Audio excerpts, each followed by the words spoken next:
Okay, hello everyone. Welcome back to Charlie Talks Tottenham. This is the third episode of Charlie Talks Tottenham. I literally uploaded an episode just minutes ago with who I think we should bring in this coming summer transfer window.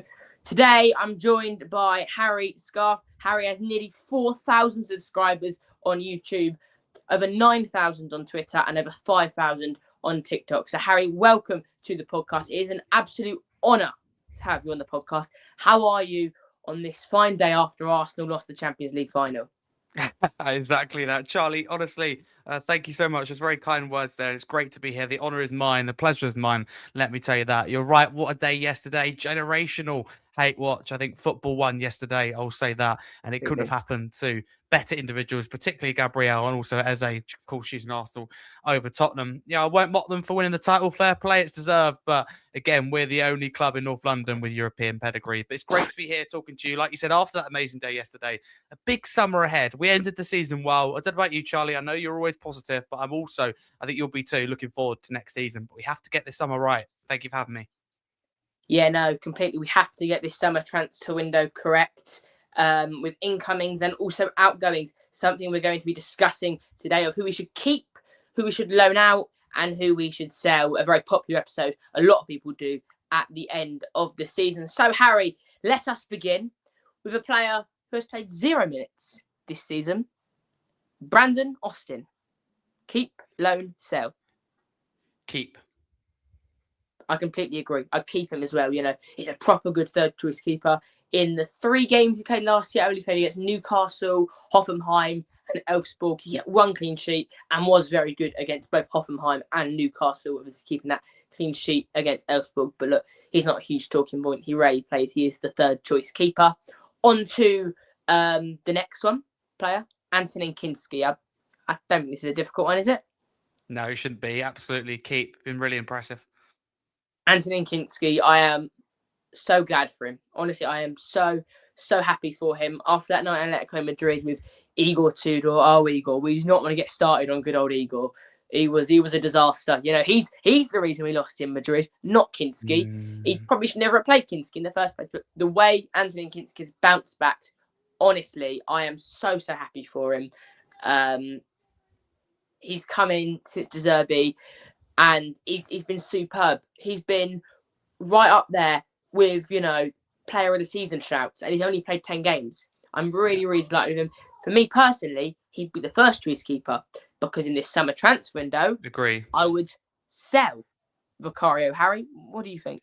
I echo that. Firstly, agree with what you said about Kinski. I love the attitude and just that confidence, I suppose it is, and just a strong mentality more than anything. So full credit to Kinski for that. I would keep him as a number 1 and Austin as a number 2. I know that's dangerous, but we'll get onto it later. But those attacking positions for me is where we need the turnover. We need to sell, but in particular, we need to bring players in, particularly wingers, but also forwards, just forwards in general. But mainly it's the winger positions that we need. But with Vicario, I would sell. My heart says keep in terms of the passion. Love that. Italian, love the connection with De Zerbi. And I just loved some of the scenes we saw at the end, for example, against Everton, the passion from Vicario in terms of the arguing with Coleman and the hugging De Zerbi, almost like squeezing him. I love all of that. But if we're being honest about it, he's a weak goalkeeper. He's not good enough. He's not as bad as some people make out, but he's very, very average. And Kinski's shown he's capable of it. So I don't think that we need to worry about bringing in a goalkeeper. Of course, I'm not going to say no to bringing in a keeper, Trafford for Bruggen, whoever it is, Charlie, but I'd much rather us focus on attacking positions. I would sell Vicario, and I'd trust the youth in that position a little bit more. Kinski counts as youth for me, even though we brought him in, particularly those who like Brandon Austin. For me, if you say to Austin, you're number 3 or even worse, number 4 next season, I think he leaves. Why wouldn't you? You know, I know he's got a nice life at Tottenham, but he can be getting minutes if he goes to the Championship or League One, I believe. So I think make him number 2 and sell Vicario.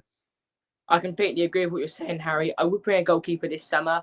Who that goalie is, I don't know. I actually had a little look yesterday. I mean, I did say in my video I did just minutes ago that I'm not a specialist in the backup goalkeeper market. I don't think any of us are.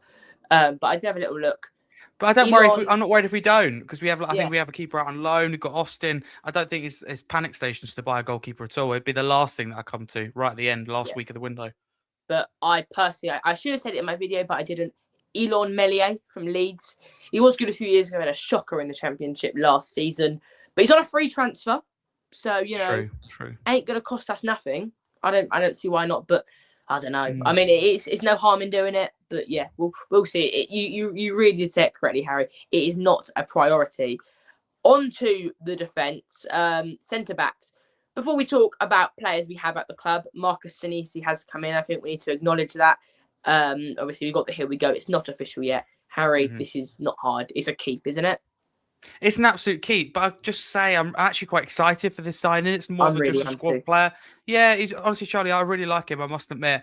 I think if it's so many different ways, he's almost like a breath of fresh air and the way that he plays football. And I think he's going to really suit us. And I wouldn't have a problem, even if it's just like from now to January, him playing, playing regularly as well. In my eyes, I have him as our kind of third in line centre back. And what I mean by that is like a Kevin Danso this season.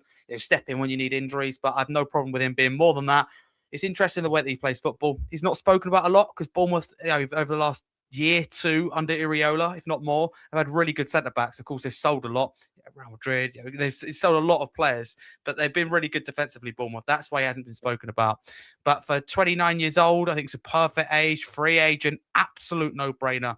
And I think he's a really good player, improves the technical level of the team. So, yeah, an absolute keep, no doubt about it. And yeah, whatever happens, we get money out of it. And I think he's actually going to be a really good player there. I really do. I think he's bigger than people make it out to be. But because he's free, Charlie, I don't think people talk about it enough. People are like, oh, it's just squad edition. It's more than a squad edition. You can say that about Robertson, but with Senesi, there's more to it than just a squad edition.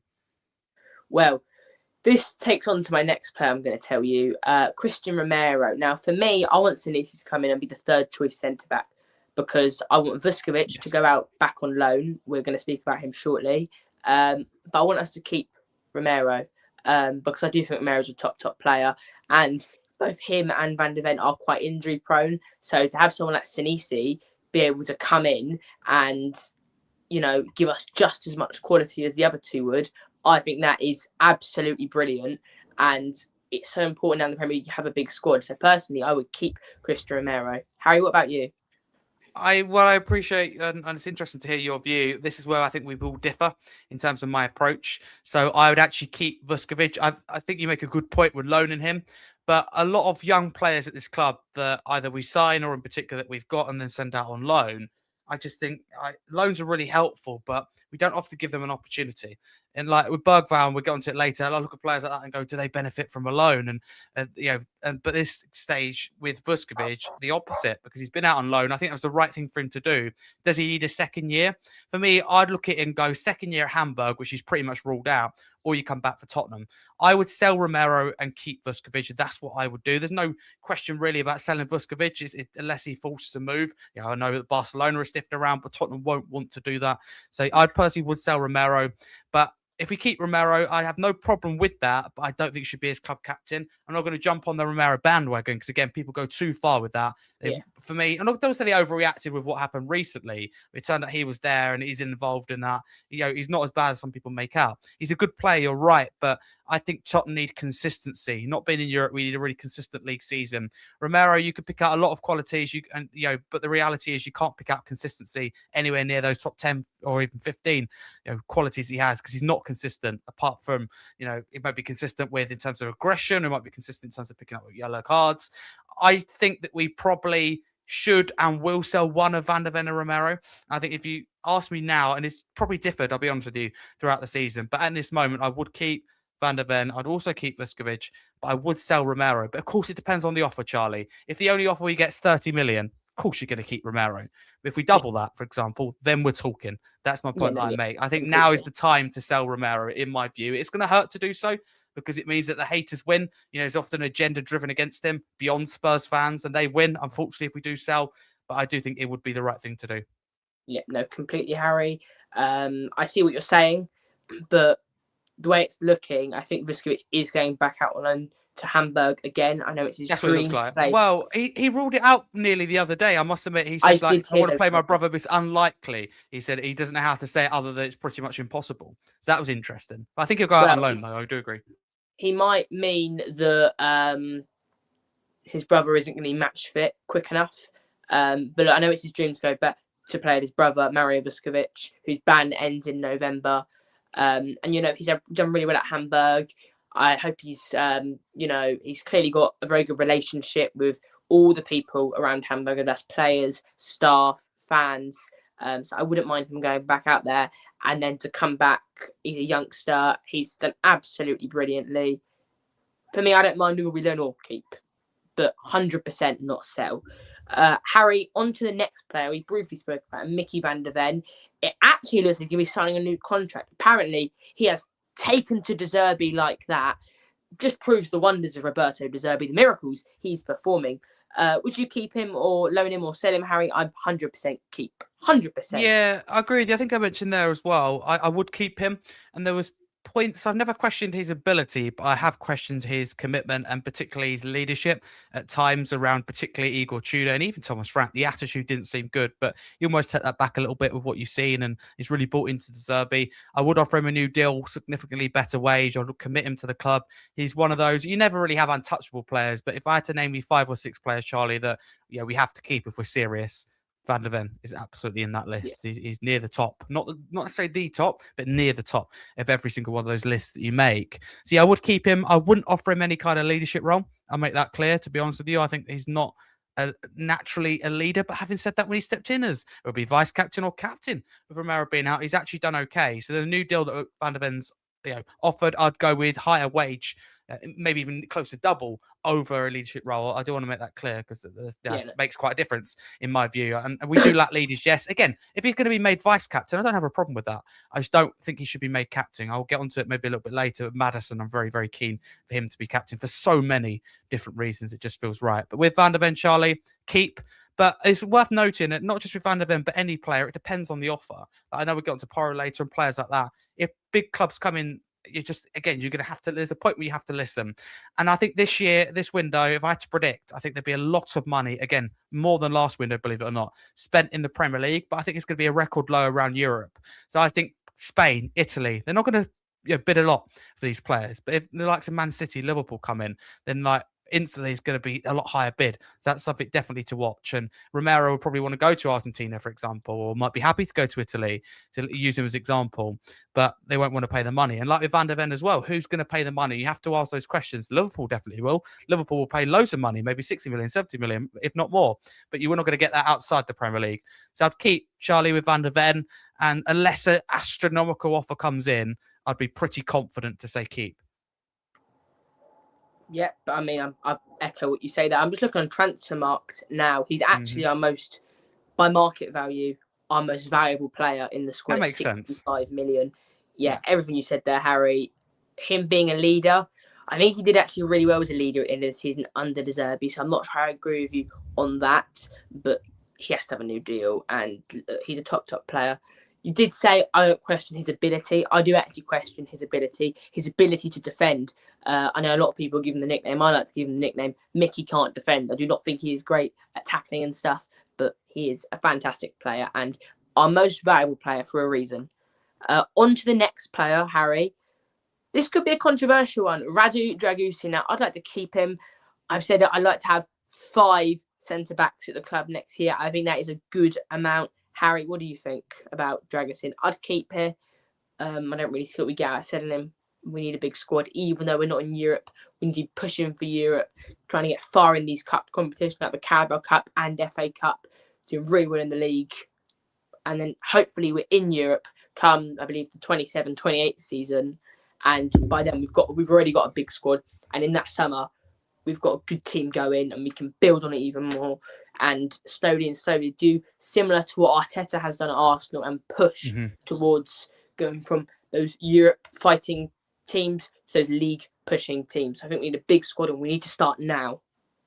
Well, you put that really well, and I agree with everything you said there, but I don't think Dragusin gets anywhere near that. For me, I'd say we're going to differ on this, and I wouldn't just say sell, but I'd say it'd be one of the first, if not the first, that I would remove from the club. I'm not saying he hasn't got the ability, but when you've got an agent that big talks are playing, you shouldn't get rid of him just because of an agent. But that puts pressure on him, and I believe that his performance has been negatively impacted by that additional pressure of what the situation we're in this year. Not only that, but then you've got boom, his agent constantly saying things that, and when you've got an agent, right, it's disrespectful for Tottenham, and it's not fair on us fans or anyone at Tottenham. When you've got an agent saying that we're a stepping stone and that he should have chose better, that he wants better, I just, you can't cope with that. And I know it's harsh on Dragusin, but that's got to be a big part behind this decision. You're right to say if Arsenal got a lot of depth, but we have, for me, far too many midfielders, and we run the risk of having that in defence. And you're right, we need a lot of players with the injuries we've got, but we need capable players.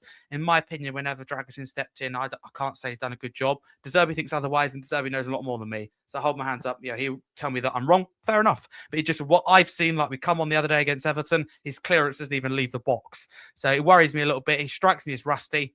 And that's the issue. But again, he hasn't got maybe as many minutes as he thinks he'll deserve. But for me, I would sell him. I think you could probably get some decent-ish money for him. But I think we signed the wrong player with just the wrong style. I think he'll stay. I'm confident that he will stay. I think Roberto likes him.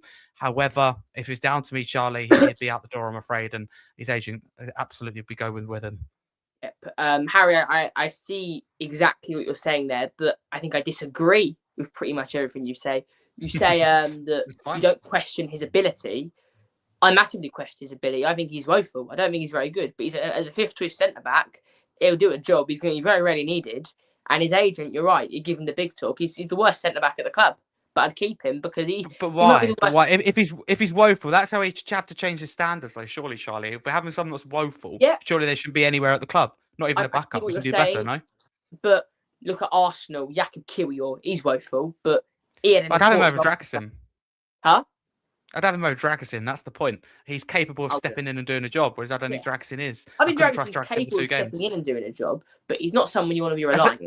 But that's a really good point, actually. But if like Kiwior, I think Arsenal fans wouldn't have a problem with him starting back-to-back games. But I would have a problem with Dragusin starting back-to-back games. I see what you're saying. I think behind the sofa, he's just a little bit better, is my point. But again, we're not an Arsenal. We're nowhere near that. But what you're saying is right. And Dragusin, he might have the ability. We don't know that, but I just don't believe it's right to keep him here. We're bringing in so many centre backs as well. Let's say if we, by your logic, keep Romero, I don't think he will stay. But if you're, De Zerbi agrees with you, right, and he stays, which is a possibility, we're going to end up with so many centre backs, and then you have to keep them all happy. We don't, but you have to keep them all happy. I think you create a problem. Arsenal can get away with it because they're playing in the Europe as well, multiple games. They played the most games like the whole season that many other clubs. No, so many games they played in. We're not going to have that. So I think we need less players but better quality. And I think Dragusin's an example of sorry, mate, but again, it depends on the offer. If someone's offering 5 million for Dragusin, I know that'd be so insulting, and you keep him. But again, if you get the right value for him, I think you take it. Right value, yes. I think if we get more than 30 million, I think we're robbing them. So yeah, absolutely. 20 million, exactly. I'd be questioning it. But look, yeah, I see what you're saying. But I don't think he's sellable. Can I just add that? Sorry to chip in, but I don't think he's very sellable. Like, he's talking about Real Madrid. Real Madrid don't want Dragusin. They've got standards. Whatever his agent says, his agent's done it bad for him. I believe that he will actually probably stay because no club will want him, and Roberto quite likes him. Fair enough. Yeah, he knows more than me. But Harry, you talk there about having too many centre backs and keeping people happy. See, I completely disagree with that statement. We're not a charity case. We're not here to keep people happy. Okay, you come to Tottenham. We're here to keeping Dragusin. I'd argue is charity. I'd argue it's a little bit in terms of we're lowering our standards a little bit. No, I see what you're saying there. We've got to move on though because we've spent about 5 points though. You make good about points. Dragusin. No, we have. We've made absolutely brilliant points. But Dragusin, he's definitely not going to get into your 11, is he? Your best Tottenham 11. Next up, though, Kevin Danso. For some people, probably will get into their best 11 over Romero because some people despise him that much. I'm not with them. I love Romero. I think he's brilliant. I had him on the back of my shirt a few years ago. I didn't get anyone this year because they were all so terrible. But Danso, I think it's a keep, surely. Yeah, it's a keep. Hardly put a foot wrong. Feel for him that mistake he felt seismic at the moment, but in the end it wasn't because we stayed up. And talk about the one against Brighton, just put your foot through the ball. But apart from that, solid, dependable, reliable, and we're hoping that Senesi can be that with a little bit more technical quality. So absolutely, you keep these players. And already, I think the centre backs are turning out to be quite exciting. And it's credit to the others around him that we're in the position where we can actually might be able to sell one of Romero and Van der Ven. But you're right, I'm not with Romero. I'm not in the hate club or anything like that. I really value him. I think he's been a great signing. I just think now's the time. So I'll add to that. But with Danso, I would keep him. It's a question whether he's going to partner Mickey Van der Ven if Romero goes, or is he going to be, again, that kind of squad player? And what I mean by that is you kind of have that cover. that's a conversation to be had. If you keep Vuskovic, then I'd say that he probably is that. If you think about it, Van der Ven, Vuskovic, Senesi, Danso, I'm really, really happy with that. I'd say that is, for me, top 6, top 8 worthy in terms of centre-back depth. Of course, again, you're right to say maybe it's not an Arsenal, but I'm really, really happy with that personally. And Danso I keep. I don't see any situation we sell him. I take a risk here. I'll be so surprised if he leaves. Honestly, I'd be so I'd surprised. be shocked. I can't see it. Have anyone in this? I can even see the likes of Porro, even Bergvall. I can see them somehow leaving if a crazy offer comes in. I can see it just about slim possibility. I'd say there's a 0% chance that Danso leaves, unless something goes wrong behind the scenes.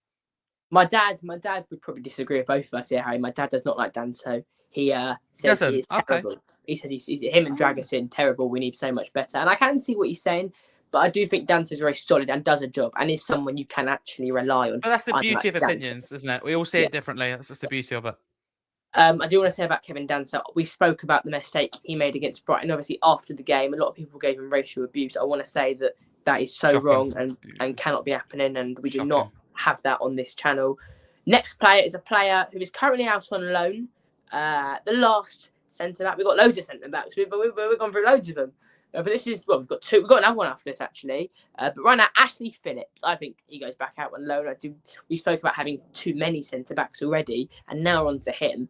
I don't really see where he fits in at all here. I think one day he could become a decent player, and that's why I wouldn't sell. I'd rather just keep him at the club, but out on loan somewhere else. But right now, he doesn't have a place, does he? I usually like to take a strong position one way or the other, Charlie. But with this, I can't really decide. I really can't in terms of what I saw, particularly when he was at Plymouth before Stoke. I liked him. I thought he was really, really good. And I'm convinced there's a player in there. But sometimes you have to look at it and go, you take the money and move on because of maybe you've got a lot of players in that position, or it's best for the player. Quite possibly that comes second, of course. I'm really stuck on this one. I'd really want to keep him. I believe in all these young players we talk about. We got into later, Moore, Lancashire, all these players that we will speak about. Probably just give them an opportunity instead of keep sending them out on loan. Loans help, right? I'm a big advocate for loans, but also at Tottenham, we have a habit of sending them on about 5 loans, then selling them. What's the point? You hardly raise their value. You might as well give them an opportunity. I don't believe we get it right with young players at this football club compared to other top 6 clubs. I think it's where we miss out. I think it's a big reason why we've fallen. We're not going to get Harry Kane again because they're not going to be given that opportunity, even with injury crisis. So with Phillips, it's difficult. And it's one of those, I hate to be politician's answer, but it really depends on the offer that comes in. Because I don't think we're going to get any more than about 5 million. And really, is that a lot to sell with? Not really. It's tough. I'd probably say loan, but what about a short-term loan till January? And they're incredibly rare. You never really see them, but I think a short-term loan till January. It's about time we do loans differently. I know that's not going to make it hard to send him out on loan, but there's so many windows, Charlie. We get to January in the last few seasons, and I thought, if only this player could come back. So maybe let's start doing loans differently. Let's try a short-term loan till January. Very, very rare. I don't even know if any club will agree to it. Let's try that. So I'm leaning towards loan, but I can't decide between the 3. Keep loan or sell. Yeah. I love what you're saying there about the January thing, Harry. That's actually really made me think. With this one, I certainly wouldn't do that. I think we just have too many centre backs. I think this year, the player we should have done it was Mikey Moore. We were having a winger crisis. If we could have got more back, he'd have walked into that team at one stage, wouldn't he? And then with this January thing, what I'd also add is an option. I'd say, right, if we're in a fine situation, no injuries, you can keep him till the end of the season. If we're not in a fine situation, he's coming back to Tottenham. But that's what I think. That's what you think. I think we're pretty much on the same page there. The next player, Ben Davies. This isn't really, for me, a keep, loan, sell. This is a goodbye. He obviously runs out of contract in the summer. And Ben Davies has been a servant to this football club. He's been an absolute servant. But I think it's time to call it a day. I'm sorry, Ben. You're right. No, you're right. You let him leave for free. And I disagree with the fact that his contract was extended without being horrible. But you've got to remember that he is injured, or was injured, I should say. And yeah, he's one of those you go, do you know what, Ben? Thank you very much. You really do. When words that come to my head, right, when you say Ben Davies, dependable, consistent, reliable, athlete, professional, role model, all these things come to my head. Yeah. And we lack all those things, by the way, at the football club in different areas. We've got to be in a position, and it's kind of spoken about in the Lewis family statement, the Pete and Charrington statement, the Vinay interview. We need experience, but they just say experience. We need experience that actually helps us. It's no good having old heads that can't offer anything. And Davis has offered a lot over the years, but I now believe we're in a position, other than maybe what he says, where he can't offer anything. And I made this argument away from Tottenham with England with Jordan Henderson. I don't think he's got anything to offer on the pitch anymore. My honest view. He's done okay at Brentford, to be fair. At times I thought, you know what, you've been okay, but he's purely in there for just what he says. And we need in a position at Tottenham, we can't take that risk. You've got to be able to, with ability. I say replace Davis with Robertson, who we're extremely linked to. We've got the Here We Go from Italian journalist Fabrizio Romano. Yeah, exactly. It's done. And Robertson's is younger. His playing ability is a lot higher than Davis. He's a better player overall, always has been, with all due respect. And he definitely, at this stage, I still think Robertson, you get even a good 18 months out of him. I know what it is, 32, 33, he's old for a fullback, but still, he's got something to offer. But Davis, yeah, you say goodbye. He's one of many where he'll leave on a free, and you think, probably overstayed his welcome, and that's led to a lot of criticism, rightly, of the board, of this ownership. But I want Davis to do well as a coach. I think there's a potential there. I see him more as a coach than a pundit. I know they take that after step after football. Not something for Tottenham necessary to worry about. I say give him a role in the coaching staff or as an ambassador to still keep him connected to the club. Because that's you know what the club will say. They'll say, oh, we need him around the dressing room. You can still have him around the dressing room, but not as a player. That's what coaching staff is about. So that's what I would do. I'll lean towards the coaching staff route with Davis. You know, bring him on board, take him under your wing, and teach him. The coaching badge is here. But no, he shouldn't be in the squad for next season at all. Yeah. About coaches, he was actually linked to the Tottenham job when De Zerbi came in after Tudor got sacked. That's crazy, but again, I wouldn't just jump straight in there. What, with no coaching experience though? You have to do you've got to do your badges first. Your assistant here. Arteta wouldn't have won the league with Arsenal this year if he hadn't have been assistant under Pep. Yeah, he learned a lot, and it's taken him a long while. So you can have whatever players you want at your disposal, but unfortunately would have gone down, I believe, with Ben Davis, like with any other manager. You see all the big uns that give it on TV, the Tim Sherwood, right? We'll be well gone. He says we should sell Xavi Simons, says we should have Porro, Bergvall. This guy hasn't got a clue, by the way, and I think Ben Davis would know more than Tim Sherwood. Yeah, no, completely. I mean, I wouldn't mind a Sherwood when we got Tudor, because Tudor was a disaster. True, but I listened to him the other day, and he's still half of our squad, by the way. Yeah, no, I saw that. He said, yeah, these are the 12 players I keep, because De Zerbi said we should only keep 12. I don't think De Zerbi necessarily, he's put on the spot there.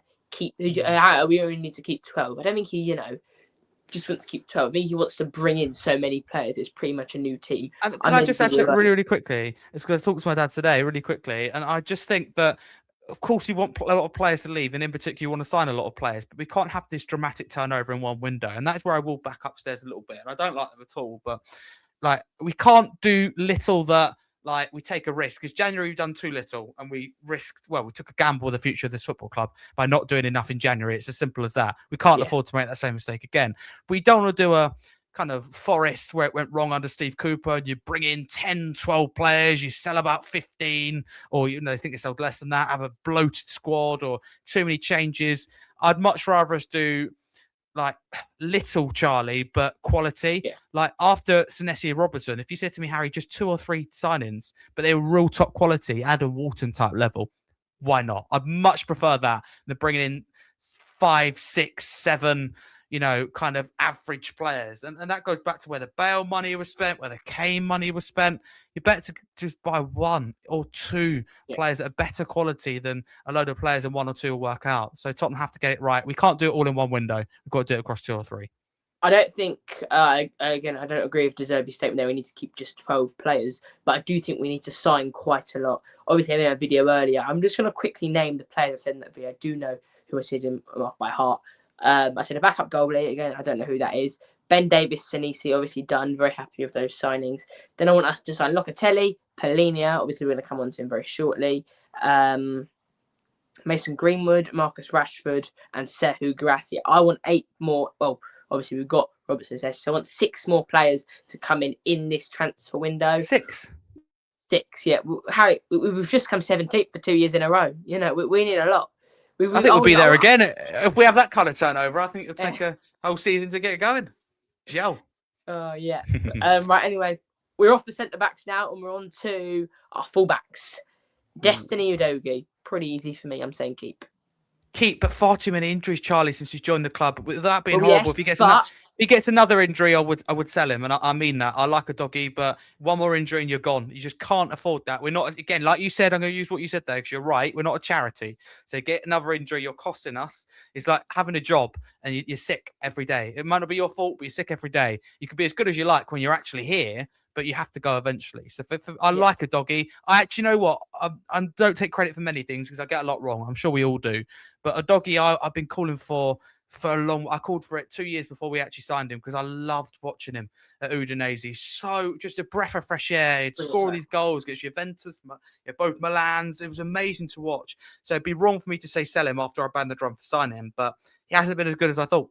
That's the reality. He's more of a left wing back than left back. That's just reality. It's as simple as that. So I'd keep him, but he can't get injured, Charlie. One more injury, and I would say sorry. God. See, Harry, I disagree with you on that. Udogi's an injury-prone player, but he's just what these players are. They can't change that. This is why I brought Andy Robertson. Well, if Udogi gets injured, in comes Robertson. I think it's a Tottenham issue. Is that we're currently conducting an investigation, which you'll know a little bit about. The pitch. And I think there's an issue. Jay, what was wrong with the pitch? There'd be a problem somewhere because what's happened at Tottenham has never been seen before to this level. It's not just the quantity of injuries. People say, oh, Arsenal have had similar quantity, but not the length. Nobody's had that length. And that is, for me, that's where it's the difference, if that makes sense. So we've got to solve last season under Ange, and it was very intense training. This is something my dad always brings up. I say that was last season. That's got nothing to do with this season. My dad always says to me, Ange killed him. Ange is the one who killed him.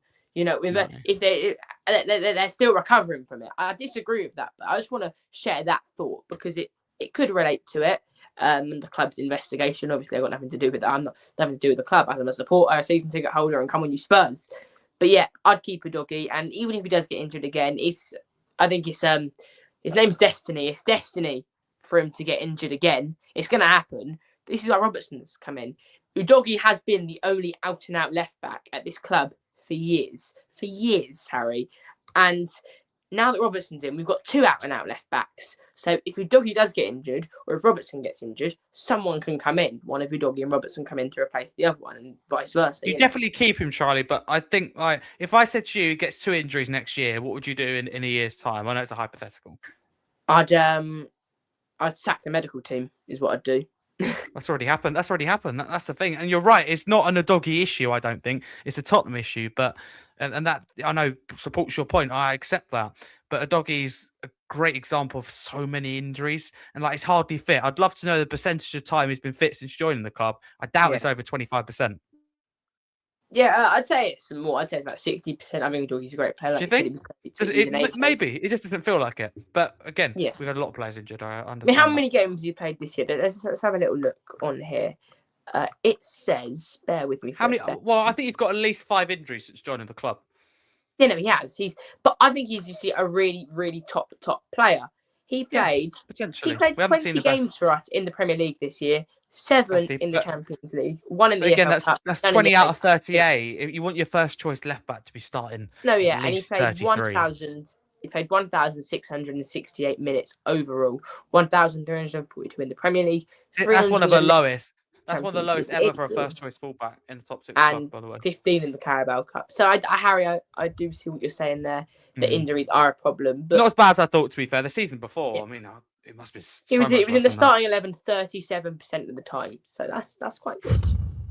Obviously, this is where Robertson comes in and makes up that other 60% Anyway, we continue. Who's the next player? I believe it's Jed Spence. It says he's a left back on here.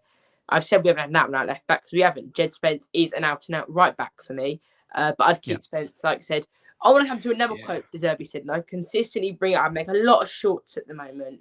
De Zerbi wants 2 players in every single position who are very, very strong.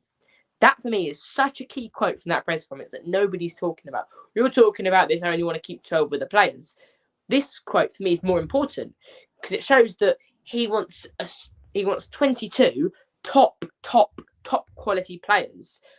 For me, Jed Spence and Pedro Porro are those 2 right backs. I want to keep them because for me they're both top quality players, and I keep them both. We're on Spence right now, and I do think Spence is a top player in the England squad.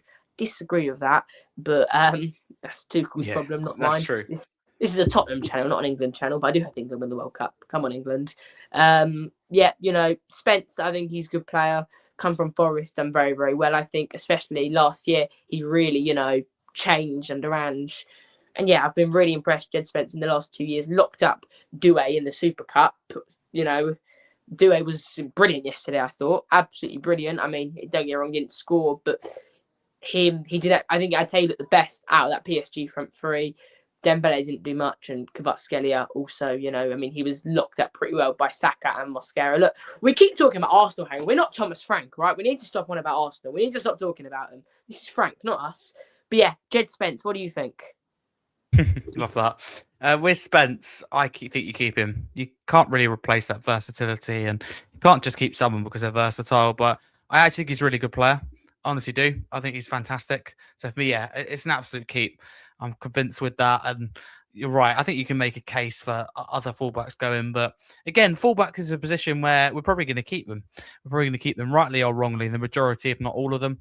And Spence, we should keep. I like him. But again, it depends on an offer. What about if a club are trying to think who would want him? Liverpool had fullback issues. Do they go to Jed Spence and someone like that and offer big money? So I'm very cautious and wary when I say let's keep this player. That big offers change that, right? And we can have our untouchables in our eyes. But again, if the money does talk in football, rightly or wrongly, I'd argue often wrongly.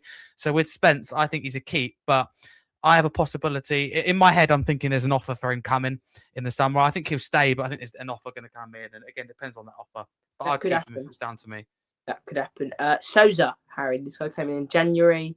I'd loan back out. I'd send him back to Brazil because I think he's not used to the UK yet. I mean, I wouldn't mind sending to the Championship if he gets used to the UK, but he's very, very young. He's 19 years of age. He's 2 years older than you, Harry. 4 years older Scary. than me. That's scary, actually, if you think about it. Wow. Very young player. I certainly would not like to be living so far away in 4 years' time. I wouldn't mind living far away. I'd like to go college or university, or I don't really think about this stuff. I'm in year 10. I should know all about this. But yeah, Souza, I'd send him back to Brazil, guess so he can get more experience there, a league he understands, and get a bit of confidence. And he knows, I know he doesn't speak English. Go back to Brazil, and he seems that's sort of his home, and he could do well, I think. Charlie, you changed my thinking a little bit, to be honest, because you put that really well. You've changed my thinking at such a young age that Sousa is. You're right.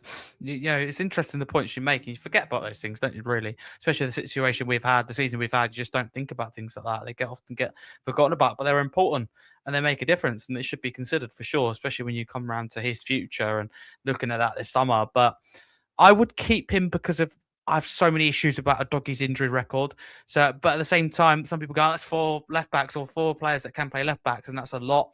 And like I said, that kind of, again, a bit hypocritical of my argument that less is kind of more in some cases. But in my head, I'm thinking, a doggy kind of probably first choice with Robertson not too far behind, believe it or not, in second. Then you got Sousa, he's third, and then Spence, I'd put him as right back, but can step in at left back emergency. That means that the left hand side is covered all year, whatever happens, injury, because even Van der Ven, if you keep him, can step in there. So Sousa, for me, it's between keep or loan. Again, depends on the offer. If an Italian club comes in for him in particular, I'd be tempted to loan, but I will lean towards keep because of Doggy's injury record. But we're in the position, we should be anyway, in the position where we can loan him out, which is good for the player and club. I wouldn't mind loaning him to the Championship as well, like I said, so he can get used to the UK. I mean, I forgot to say him because he was not official yet, but Andy Robertson is a keep. I'm very excited for this side. How about you, Harry?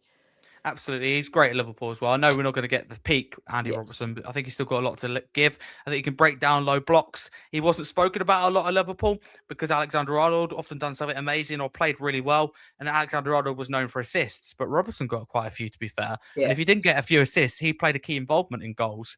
Think back to the games that we played. I'm talking about Tottenham here, Charlie, against Liverpool. Yeah. Robertson's delivery for Firmino, for Mane, for Salah, as many as Alexander-Arnold put in. It's just not spoken about a lot. If Alexander-Arnold wasn't at Liverpool, Robertson would be painted and pictured in a whole different way. That's my belief. I'm not going to dress Robertson up to be this world beater of a left back or as good as he once was, but I think for 12 months, we can get a really, really good Robertson. And for 18 to 24 months, we can get a decent player that's capable of stepping in and doing a job. It's a short-term signing, but it's someone that replaces Ben Davies. No brainer. because it's a free. Both Senesi and Robertson are no-brainer. Senesi's more exciting, but Robertson has his qualities. Like I said, low block can break it down. People paint it out to be the negatives, but I think some people look for problems, and the same people that are trying to big up the likes of Mwani and Italy. So I think their whole thinking and logic behind a lot of players is wrong, if I'm honest. I think Robertson's got too much negative press with the links to Tottenham. A lot of people have been like, oh, this would be awful. I don't buy that. It's a good signing, Charlie. Makes sense. No. I'm very happy with Robertson, like I said. And I want to say something quickly about second fastest runner in the world. I'll be honest, I don't know his name. But I believe that his time is only 0.04 seconds behind Usain Bolt. Everyone talks about Usain Bolt. No one talks about that guy in second. I don't even know his name, but I know who Bolt is. So yeah, that's just crazy. And Robertson is the second most assists for a defender in the league. Everyone talks, oh, Trent.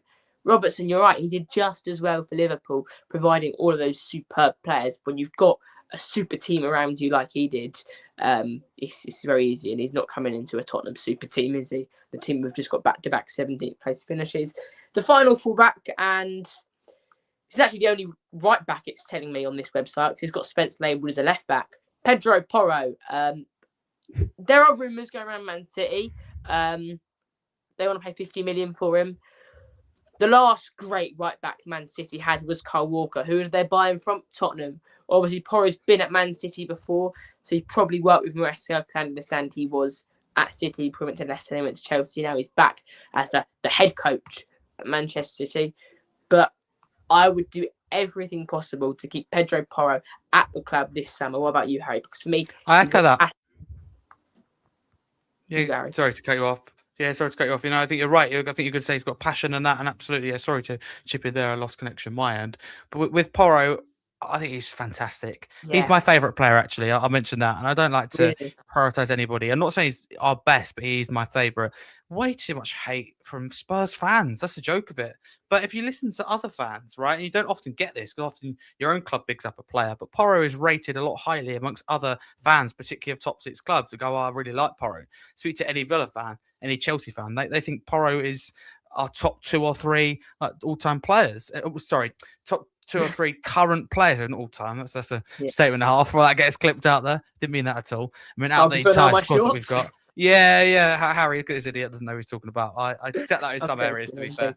I've got a lot wrong. Thomas Frank. Yeah. But no, listen, with Porro, I think he's fantastic. You're right, it's passion. And I think he's actually improving defensively. And there's a lot of negative press. I like Porro's not the player I'd choose in a 1v1, but he's learning and he's wanting to improve, gives it everything. Again, it depends on City, right? If City come in and go, you know what, we'll pay up to 70, 75 million, then we're talking. But for 50 million, no, I'd reject it there and then. I wouldn't even counter offer it. And I know that'd be some controversy, but I don't think you can replace his progressive passing, his crossing ability, his rare goal. He's not perfect. I'm not going to picture him or paint him again to be, but I really, really like Porro. If I was Tottenham, he'd be in my, if it's down to me, it'd be in my top 5 keep list. It'd be as close as possible to that untouchable list, whatever you view that is. And not, like I said before, Charlie, players, it's very hard to be untouchable because it depends with money. It depends what's offered for Porro, but I really would not want him to leave the club. No, I agree with you, Harry. And you talk about the price of players here. We've spoken about this a couple of times. I want to say something here that might make you disagree here a little bit, Harry. But this money doesn't go to us, the fans. It goes to the club. And I want to see the best players here at Tottenham. Harry Kane, I was so sad when we sold him. So sad. Because, I'm sure Daniel Levy was laughing and the Lewis family laughing, thinking, we've just got £100 million. The fans, we've just lost our best ever player. Mm-hmm. So for me, I just want to add that in. And look where the Harry Kane money went. Brennan Johnson and who else? Basuma. Just terrible. Absolutely terrible. This is the money Harry Kane and Ndombele. All these terrible signings you've done on loads of money. And to make this up, what's Harry Kane? We have not replaced Harry Kane. But you also spoke there, Harry, about Pedro Porro being your favourite player. Now, I want to talk about my favourite player now. He's up next on this list. For me, he was the player of the season, but I don't think he's going to be staying at the club, and I desperately want him to. For me, he has to be the number 1, not the number 2, the number 1 target this summer. It is João Palhinha. He is the reason we are playing in the Premier League next season. He is superb. He is brilliant. the tackles. He doesn't lose the ball. He scores goals. The goals he scores are just crucial. So crucial. He's got the passion. He's got it all. I love him. He's brilliant. He's the best. I love him so much. He's the best.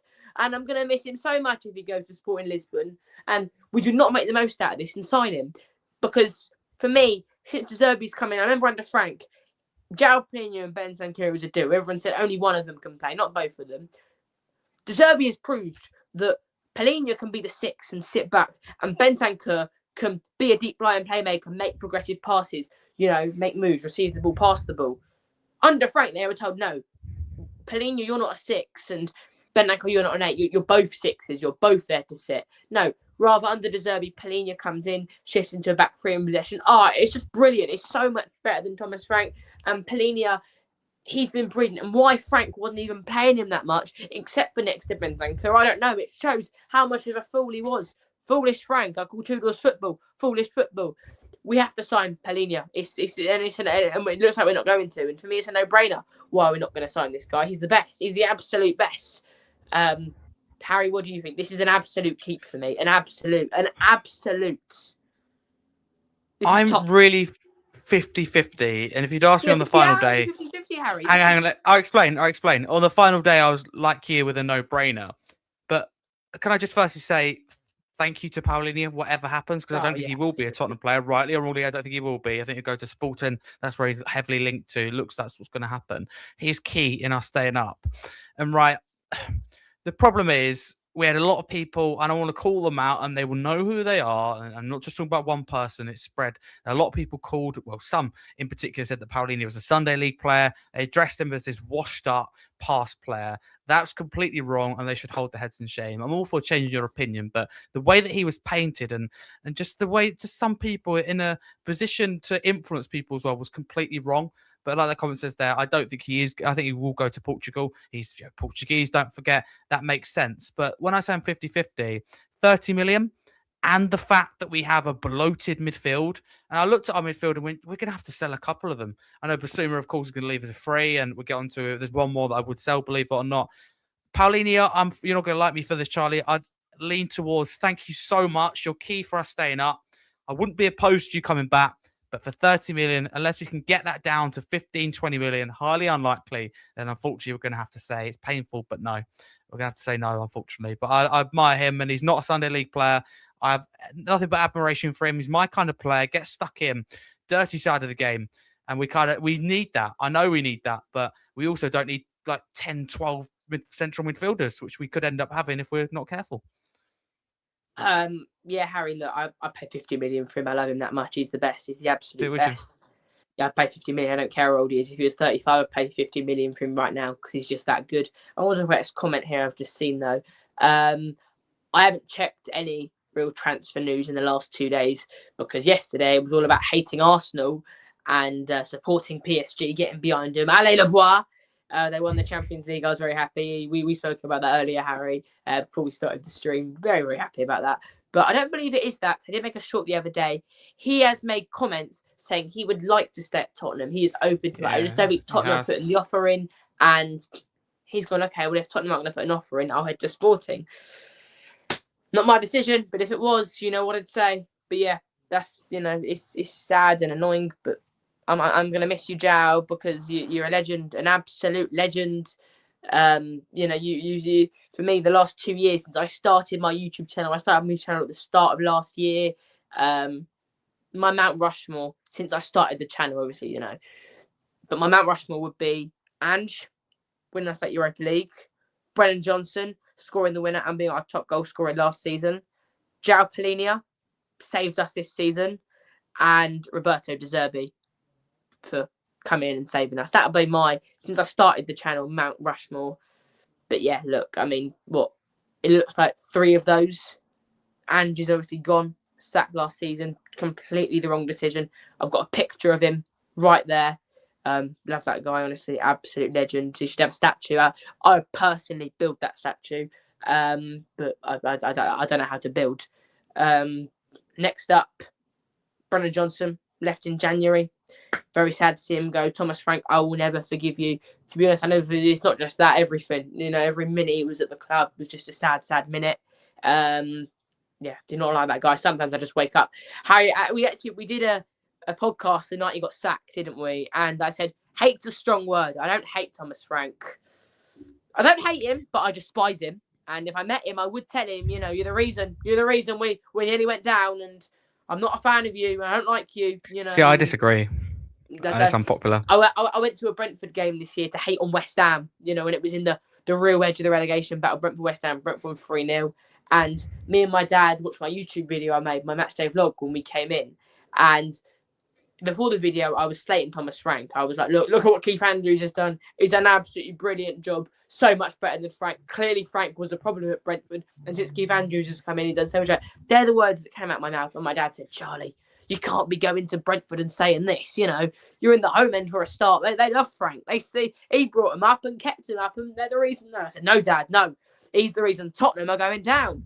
And yeah, we sort of had a little argument there, but all is resolved very quickly. You know, it's nothing big there. But yeah, you know, very, very, we had a disagreement there because he says, you know, Brentford very much respect him. And I'm like, I don't know why they respect him, because look at Andrews. Andrews done a great job. I would say I was probably one of the most, if not the most, passionate defenders of Thomas Frank, and he didn't get everything right.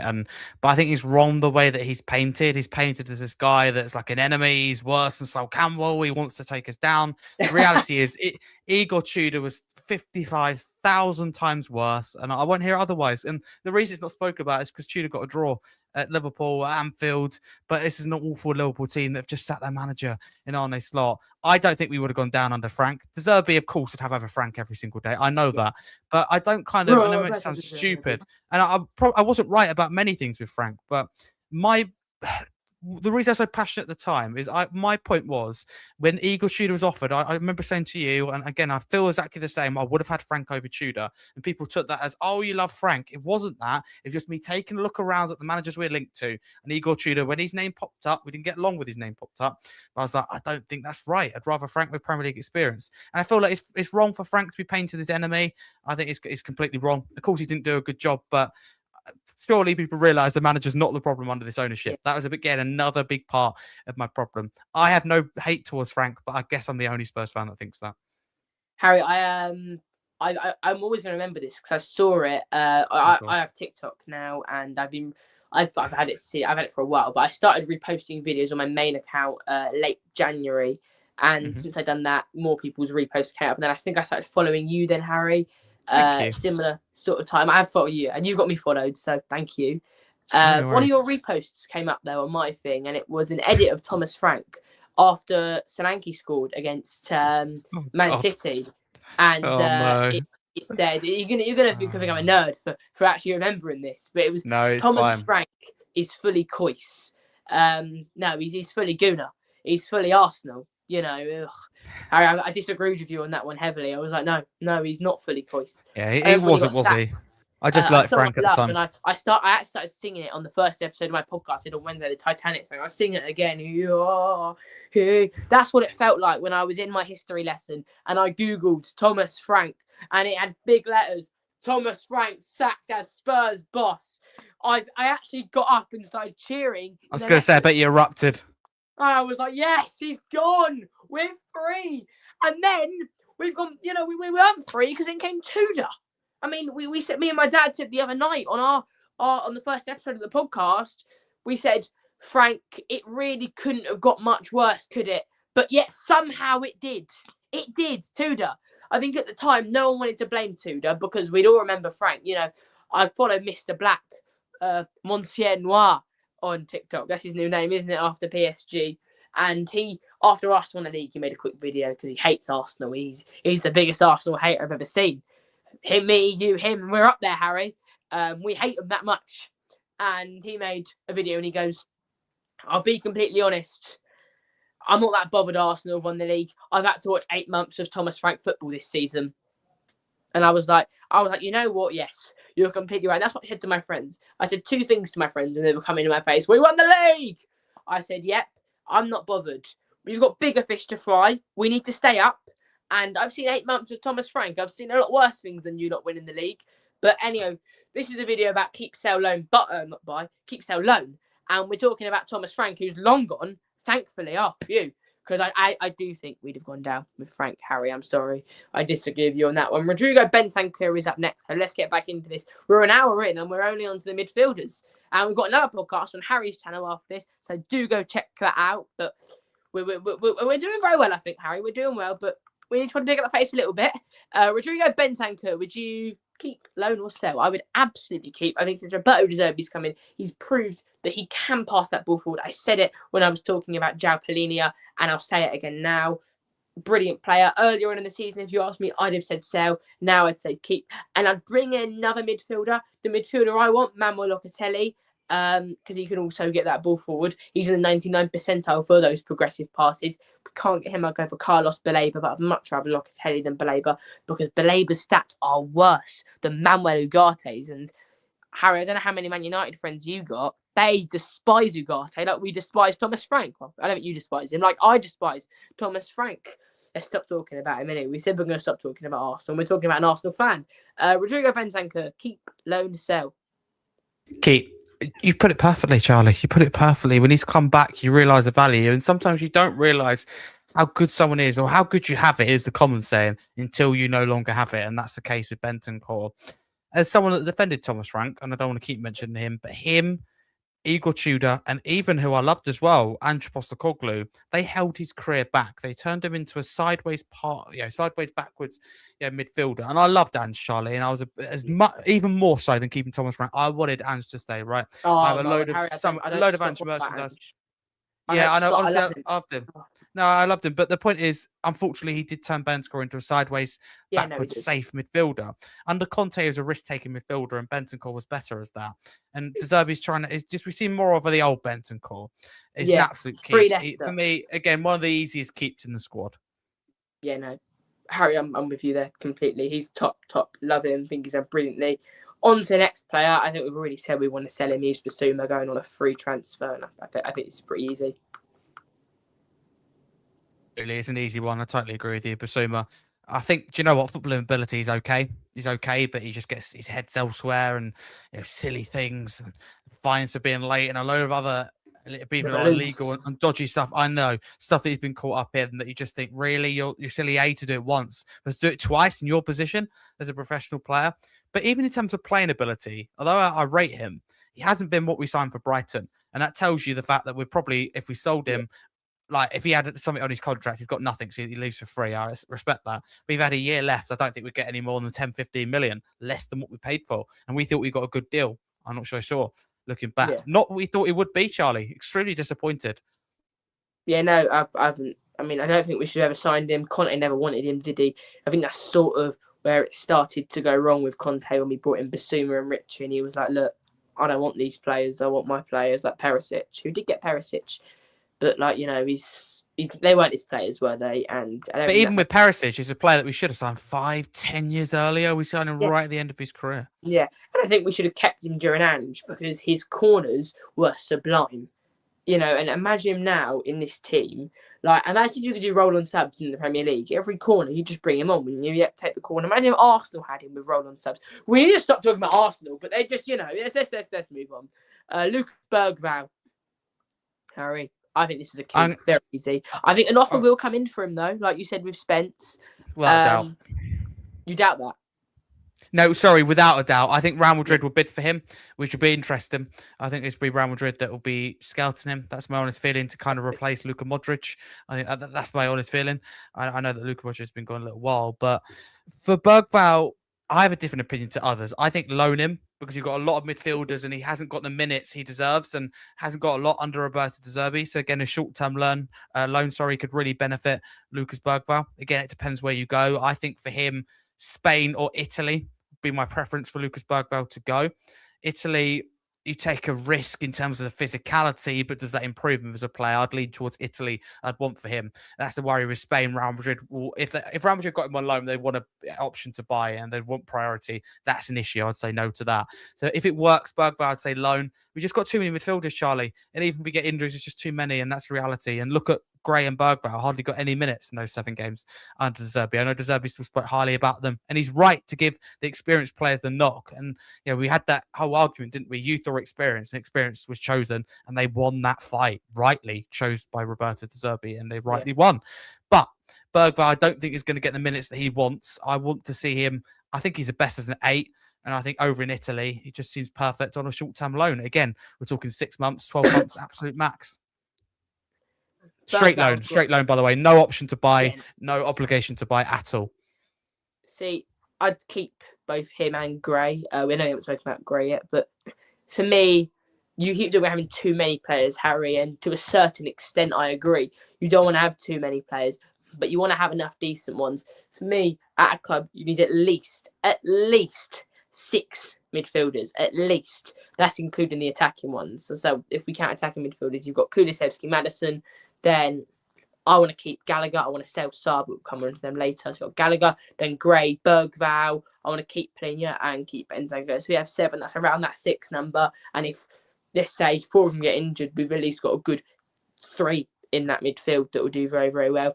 On to the next player now. We just briefly spoke about him, Archie Gray. I know you want to loan Bergvall. How do you feel about Gray then, Harry? I'll give my answer after yours here because I'm very Gray's a keep. I've got to say. Yeah, you need one of the club right now. I think Gray keeps. He can play a lot of different positions, and like whether we choose to do full backs or centre backs, Gray's a last result. I want to see him playing in his best position. I think that's ideally again. I don't know if it's a 6 or an 8, but it's certainly not a 10. It's certainly not a left back, right back, centre back. This, that, the other. It's either in that 6 or 8. Yeah. I want to see him a lot more, and that's the thing, Charlie. If you said to me, hey, Harry, would you want 10 midfielders or 5 or 6, which I know takes a risk, but 5 or 6 that are much better, I'd go for the 5 or 6. I really would.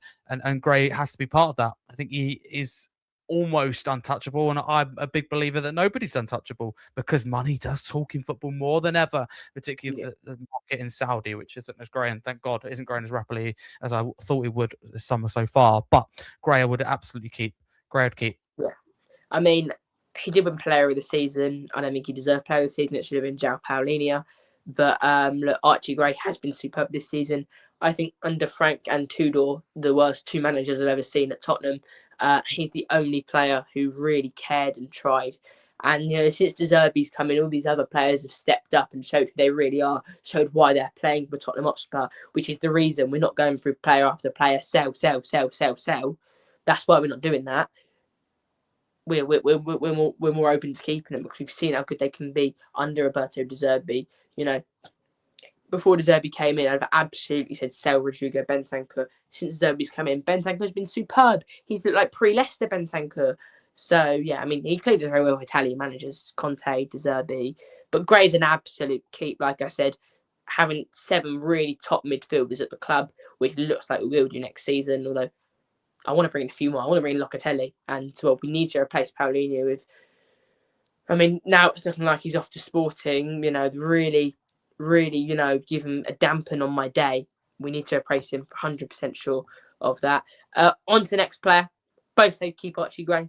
Conor Gallagher came in from January. We spoke about Tim Sherwood's list. I did watch that, Harry, and Gallagher was on Sherwood's sell, which I just find bizarre because under De Zerbi, Gallagher has looked like one of our best players. I mean, imagine if Gallagher was playing like that since the moment Thomas Frank came in.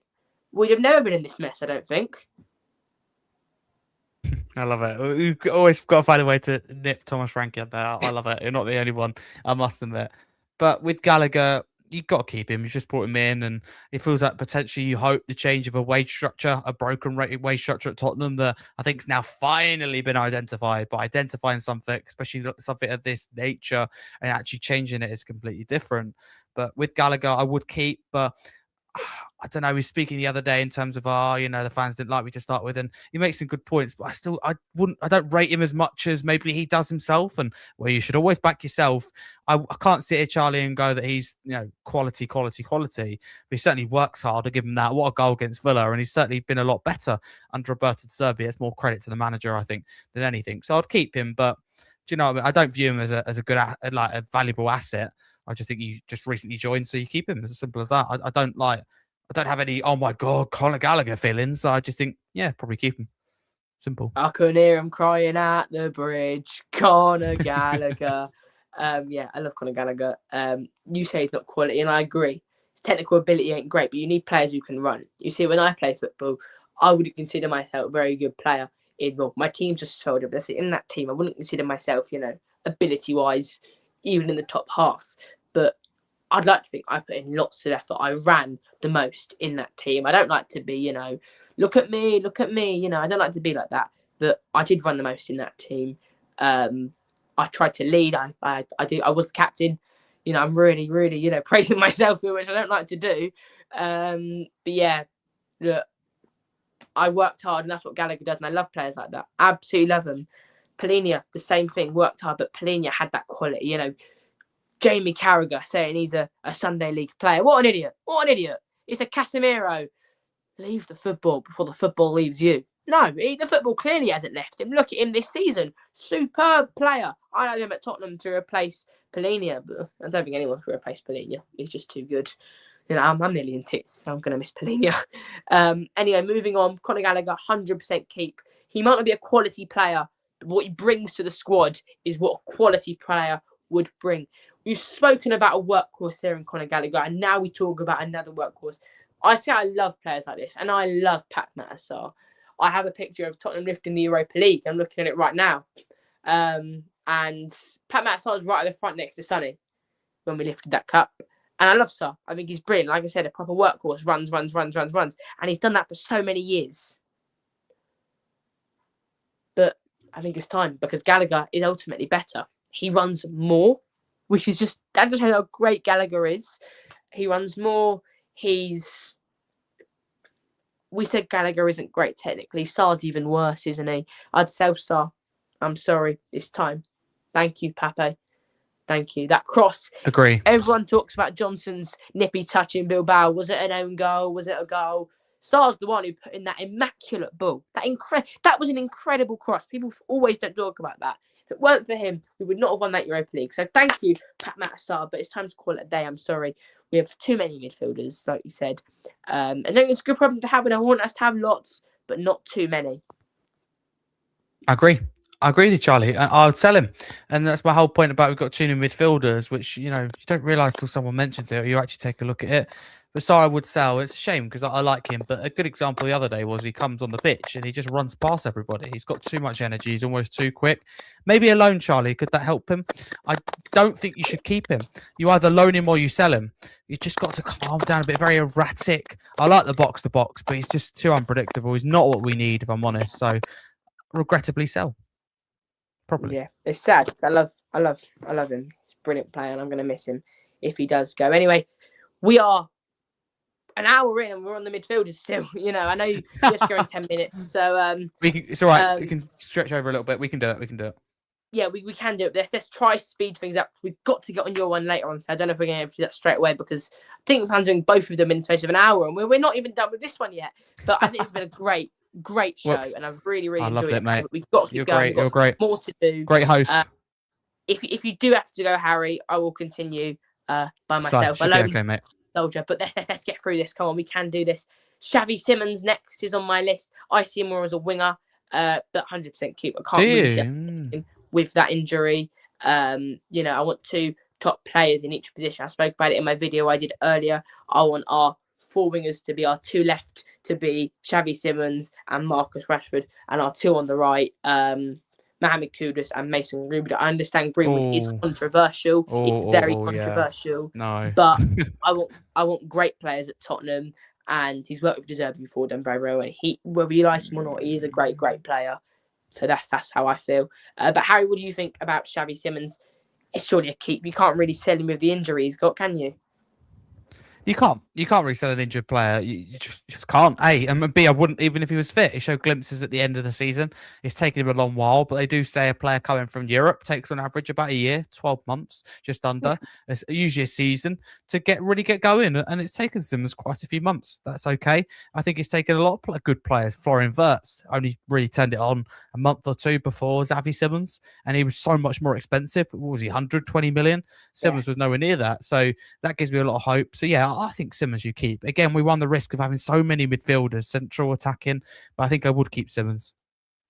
Yeah, no, I mean, I love Xavi, and I think he really, really did come into being himself, being the Xavi Simons we saw when, I mean, we were probably just little boys, Harry, when we saw those YouTube clips of him. And, you know, I actually remember watching him just like, wow. And then imagine if Tottenham got this player, and look, we've got a match member in FIFA a few years ago. There was a Regulon objective, and I said to my friend, you see, I really, really want Tottenham to sign a left back like this, because at the time we didn't have a proper left back. And what happened that summer? We brought Regulon. Crazy stuff.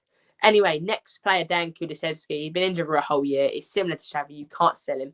And he is a top player. He's proven that. He's a proper good attacking midfielder. I'm really, really excited for him to come back. When that is, I don't know.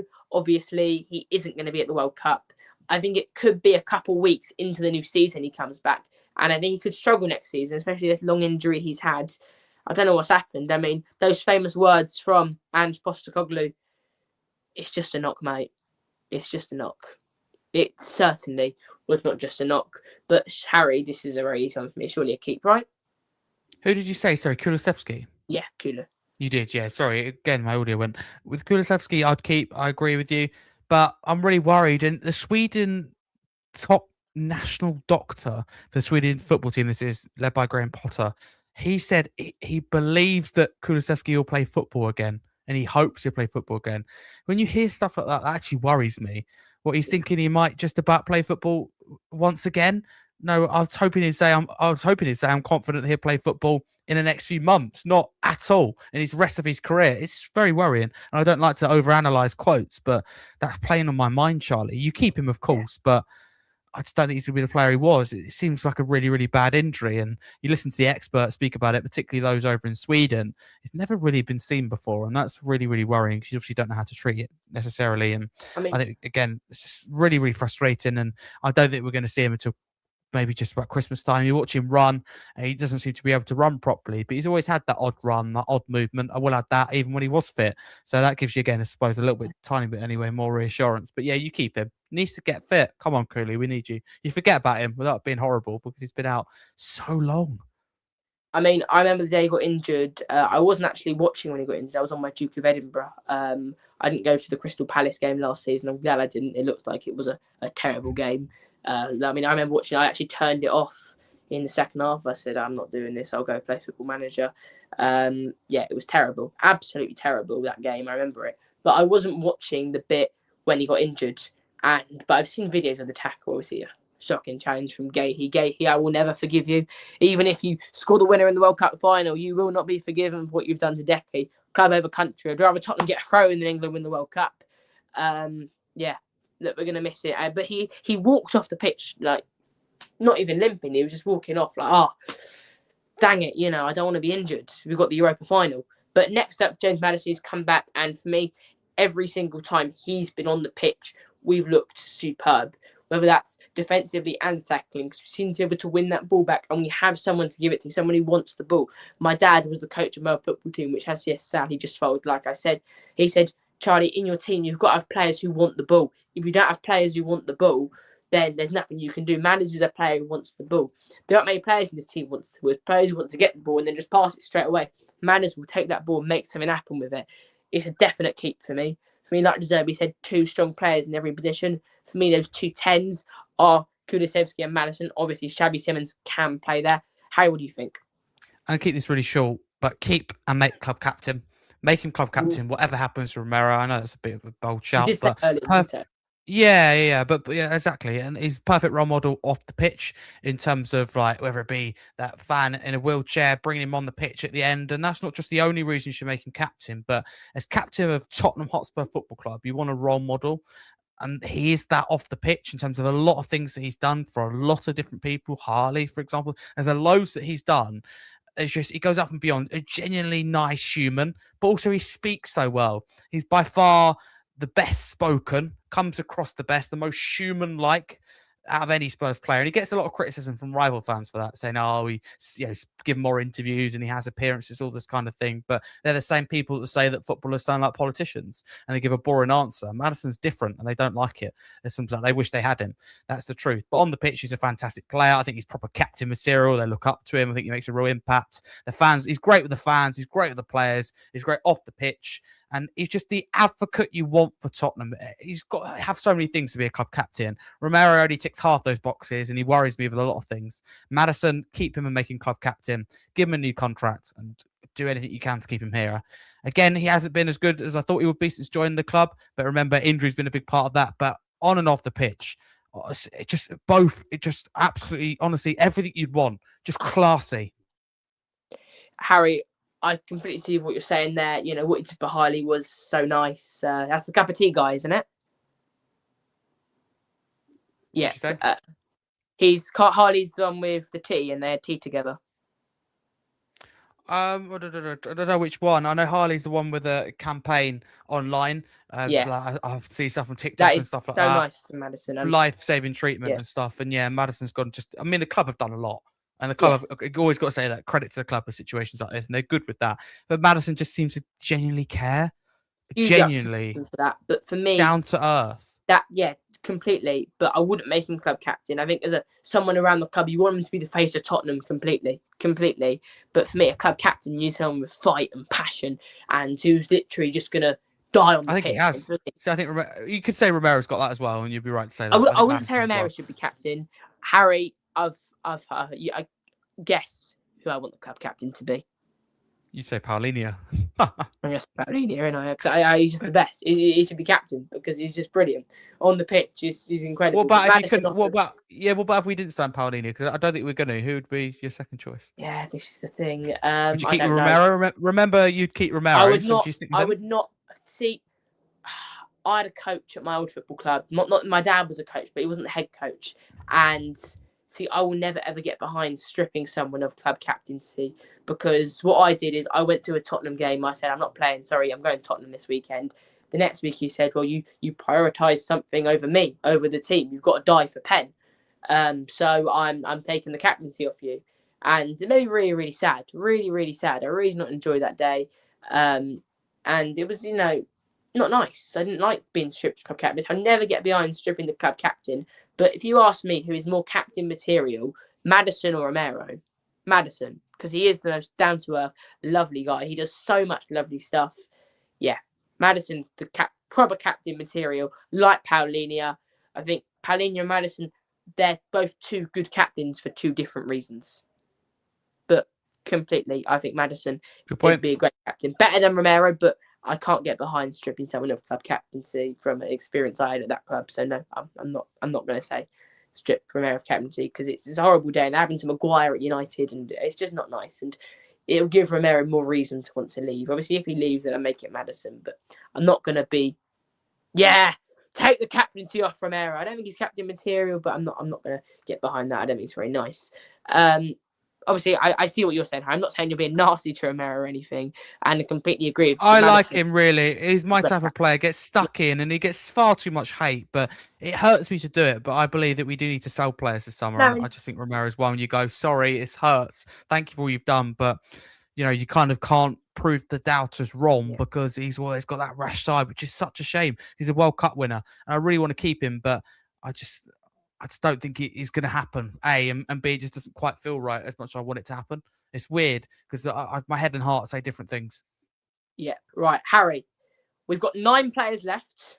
Let's go quick fire, because we've done very well. What I'll try to do is we'll give a quick explanation, 10 seconds. Wilson Odobert, keep going sell. For me, I would keep... I think we should loan out Matthijs Tel and keep him, especially with the long-term injuries to Harry Simmons. I don't think Odobert's injury is going to be as long-term. Yeah, I'd keep him, not because he's a top player, because we need 2 players in every position going into the new season who are top. I wouldn't say he's top, but he'll do a job until Xavi's back. How about you? Keep, but sell Alderweireld in about 2 years' time because I don't think his I think you meant ceiling's now. higher than now. But no, but he's injured, and I believe I'm thinking from a more business point of view, which is not how we should think about everything. But No. I think in 2 years' time, it'd be an opportunity to sell. I think we can do. You've got better players than him. I think it's better on the market. But for now, you keep him, raise his value, and have that discussion in a year and a half, 2's time. But I see what you're saying there, but like I said, I'm not Levy's gone. I'm not Vinay or the Lewis family. I don't get any of this money. I want us to keep the best players possible. I do think Odobert could become a really, really good player.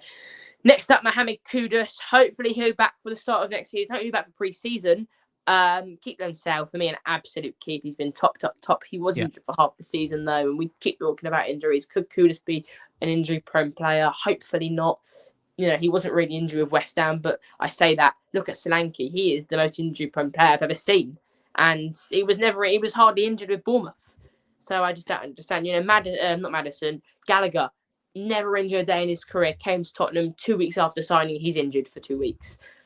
Yeah, I'd keep him. There's slightly too much hype around Kudus, in my view, generally, but it's a keep for sure.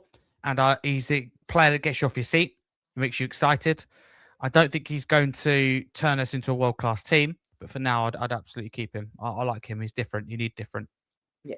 Next up, Dominic Solanke, I would keep, but I think we have to accept as Tottenham fans that he is not worth 60 million. We have been absolutely robbed here from a business point of view. But as a backup striker to the person that I want to bring, go check out the video I did earlier. I spent 3 hours making this video, so please go check it out. It means so much to me. And hit the like button and press that subscribe button. My friend had a go at me because he doesn't like me saying smash that subscribe button, but I'll say it anyway. Smash that subscribe button. Right, Dominic Solanke, keep for me. Like I said, he is not worth 60 million. We've been robbed there. But as a backup striker to the man I want, Sekou Guirassy, he'll do a job. Harry, what about you? Great shout with Guirassy. I think he's overhated. But with Solanke, keep, because I was an advocate again in bringing him in, but I've been disappointed. I'd say keep him, but I'd say to him, Dom, until January, you've got to prove yourself. You've been disappointing, mate. Sort it out. Get your acting gear, otherwise you're gone in January. I think we sell him in anyway in January, and that would probably be the right thing to do unless something changes. But keep him till January. Again, there's a lot of players, Charlie, in my head that I'm thinking you're not quite good enough, but they can't all go in one window. I'm worried about the turnover, because if you have too big of a turnover, the first 6 weeks are going to be bad, and then that affects the rest of your season. I think we've seen that across the board. Sunderland are an example that break the trend. They're an anomaly in that, complete anomaly in terms of they can cope with that turnover. I think Solanke, I want to give him one more chance, but he's got to step it up. Keep. Right, we've got 6 players left. Dane Scarlett, Harry, is a sell for me. He's 22 years old. He's coming to that age now where he really needs to be shown he's a top player, and he's out on loan at Hibs. Let me have a look at how well he's done with them, but I don't think he's done very well. Can I just chip in while you're looking at that? Keep till January, but again, I'll give him a few minutes here and there in cut competitions, because when he's got that opportunity, Charlie, he's impressed, to be honest with you. He impressed against Copenhagen, then it took him ages to get that only other opportunity of the season. So this will be unpopular, but I'll keep, and then you look at the options in January. He's only played 463 minutes since January when he joined Hibs. So for me, I'm sorry, Scarlett. You're not a youngster anymore. You should be. He's not. I still believe in him. I'm going to keep him. I'm sorry, Dane. I do love Dane Scarlett, though, and he should have started many more games last season when he didn't. I know you love Danes. You love the Dane in Thomas Frank, so let's love the Dane in Dane Scarlett. Whoa, Harry, whoa. You love the Danes, not me. I mean, I got nothing against the Danish people. But I do, though, because I loved Højbjerg. He was my favourite player. Yeah. Like you with the Alpolinia, I loved Højbjerg. I'd do anything for him to come back. My favourite player. No one comes close. Next up, another loanee, Will Lancashire. I wouldn't loan him out again. I'd keep him at the club. I think we need 3 strikers, 2 top ones, that being Guirassy. I'm going to change my mind. Hang on. I'm going to loan Scarlett out. I've changed my mind, and I'll keep Lancashire till January. And Lancashire's going to have what I was going to do. You can't have both. Lancashire needs to stay 100%. Lancashire needs to stay. Agree. Because okay, Scarlett, I've changed my mind. Loan Scarlett / sell, and then you keep Lancashire, because I believe Lancashire's got a higher ceiling. Yeah, I think Lancashire's going to be a brilliant player. I think we need 3 strikers at the club. This sort of leads me on, my next 2 really. Well, I see Matthews 10 as a winger. So then right now. Yes. We've then got Richarlison. Richarlison's a sell. I think it's time up. I'm sorry, Richie. Agree. You you, Should never you sign him. helped us I this love year. him. I love him. I love him. I love that passion. I'm going to miss him, and I love the wind up. And we need players like that. And if you sell him and Romero, you lose that kind of, don't want to say the word, but kind of nuisance, if you like, and pain in the backside, to put it politely. But I would sell him. He's never worth what we paid. I think Sell him back to Everton. Everton need improvement in their forward line. So do we. But I think he could fit in at Everton. I think he had the final laugh in the Richarlison versus Gabriel battle yesterday, didn't he? He's won. He's won the war Yes. against He's won Gabriel. it. Leave on a good note. Always leave on a good note. Yeah, and he has. Don't He has overdo done this season. He's been a hero for us. Relegation battle, Richarlison. It's like Polina, big reason we stayed up. We've got 3 players left. We'll do Matthew's Tell first, then we're going to do Callum Mooney, and then finish off with the future of Tottenham Hotspur. I know Arsenal fans think they can compare Saka to Messi, which is just an absolute load of rubbish. What? But a player I think genuinely we will be comparing to Messi in a few years, Mikey Moore, will come on to him last. Save the best till last. Matthew's Tell, I'd loan him out. He's already been through that experience of transfers before. Obviously, there were rumours that he was going to be loaned out in January. Obviously, another mistake Thomas Frank made. He was horrible to Matthew's Tell. Horrible. Frank has destroyed us. Anyway, Tell should loan out. He's been in the market before. He understands it. Loan him out. How about you? You're right to say about Thomas Frank. I hold my hands up with that. The treatment of Tell was just wrong. There's no middle ground with Matthias Tell amongst Spurs fans. There's one side that go, he's all for, and have been really negative following this season, which I don't really understand. Like, get rid, he's not good enough, and they put him in the same category as some players. It just isn't fair. It's simply not fair on him. It's not fair on Tell at all. I think he's decent. Maybe he's been misprofiled by lots of different managers. I personally see him as a striker. I know I differ from that from you. But what I will say, Charlie, by the same token, is he's not as good as some people make out. He's not this, oh my God, this incredibly, incredibly talented youngster. There's the future of this football club. It's not that. He's been labelled that previously this season, and that isn't fair. There's a middle ground for me where you keep him and go, he's been okay. I'd like to see a little bit more. He's been okay. Again, I think it's a definite keep, but there needs to be a middle ground with Tell where you go, he's decent. He's not a world beater. He's also not terrible. He's not an immediate get rid at all. Keep him. I think he's got potential. There's no doubt about that. I just don't think he's a world beater. I don't think he's a centre forward. I think he's a winger. Yeah, I disagree, I must admit. Next player, Randall Kolo Muani, has to go. It's not a sell, it's go. Stay away from Tottenham. Never come back to North London. Well, do nothing. Do nothing means you don't sign him, so do nothing in this situation. Yeah. I saw a report the other day that Randall Kolo Muani asked if he can stay permanently. Obviously, it was a joke, and the joke also, the report was, Randall Kolo Muani has asked if he can stay a Tottenham Hotspur player as he's really enjoyed his time here. Tottenham filed a restraining order, which would have been the right thing to do, I think. We do not want him anywhere near the club. We want him playing against us because he's so terrible. But no, that could be score against us. He's got a thing against scoring against his old club. Scored against PSG and Frankfurt this season. And also scored in North London derby, obviously. Well, he scored 2. One of them should have counted and it didn't. And the other one was a fairly good goal from him. He did well under Tudor, I thought, but I'm sorry, this cannot remain. This has been a disaster. A match made in hell, Randall Kolo Muani at Tottenham.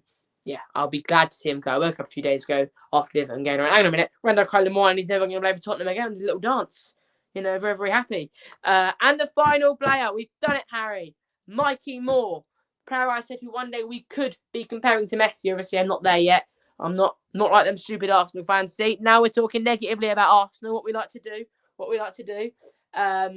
Absolutely. This is a bit of a tough one. Harry, you go first. I need a little thinking. I'm really strong on this. I think you keep him. You give him an opportunity. His GA's been a lot better in the second half of the season. Rangers got their managerial appointments wrong to start with, and Russell Martin was just a disaster, but they've been a lot better. Again, not perfect, but a lot better. And it's resulted in Mikey Moore getting A, more minutes, and B, getting the best out of him. That's the critical thing here. So Moore I would keep. And we're at a position now, we're at a kind of crossroads where we need to decide what we're going to do with the forward line, because we've got the quantity in, for example, the striker positions. Like, we've got Richarlison, we've got Solanke. I'd argue Tell's a striker as well, whatever you think. Let's say it's 3 centre forwards, but we haven't necessarily got the quality, and it's the same with the forward line. And I think Mikey Moore, it makes it easier for the club because it's one less winger to sign. And I don't want Mikey Moore staying to be an excuse for them not signing wingers, because they made that mistake in January in terms of not bringing in the quality of winger, or not just not bringing any winger at all. Johnson, it was right we sold him to cash in. I still believe it's right, but it was wrong not to find a replacement. You don't sanction a move like that if you have no replacement. It was right, but it was only right if that option was there. So Moore I would keep, but I still think we need to sign, let's say, 2 wingers on top of that. But Moore I'd keep. I mean, he's had his loan. He's benefited from it. Let's see what he's got. Not as a starter, though, but as a squad player to introduce gradually. I'd do what you said earlier on in the stream, Harry, where you said loan them out till January and then give that option. And then either they come back if we really desperately need them, or they stay out on loan. I'd do that. I think that's the best thing to do with them. So I'll give Moore a loan. But Harry, thank you very, very, very, very, very, very, very much for coming on. Everyone watching, if you're not already subscribed to me, please, look, I'm pulling my shirt. I'm begging you, subscribe. You don't know how much it means. Love the passion. Go and subscribe to Harry as well. If you enjoyed this podcast, hit the like button. If you didn't hit the dislike button, no one sees it. Yeah, thank you so much for watching. I know the thumbnail was terrible, guys. I'm going to change it. We just didn't have time before the stream. Harry, thank you so much. Got any final words? No, just thank you. Just thank you so much. I've really enjoyed it. And if you ever need someone, I'm always here, and keep up the good work, and encourage people to get behind you. This is the beginning of a long-standing collaboration. Obviously, we started it in the season, but now I think it's really, really coming together. We hopefully do lots of podcasts this summer for the season. I'll be doing more for Harry as well. So for those who watch Harry's podcast often, you will see a lot more of this face right here. I'll be doing a podcast on Harry's thing, whether it's later today or maybe tomorrow or later on in the week, because we have massively over and we've just hit the 1 hour 30 mark. But Harry, thank you so much. And no, thank you. I've loved it. Really, really loved it. Thank you, and you're great. You're amazing, and I keep telling you that you're great. So thank you so much. Yeah, thank you very much. Thank you everyone for watching. Goodbye.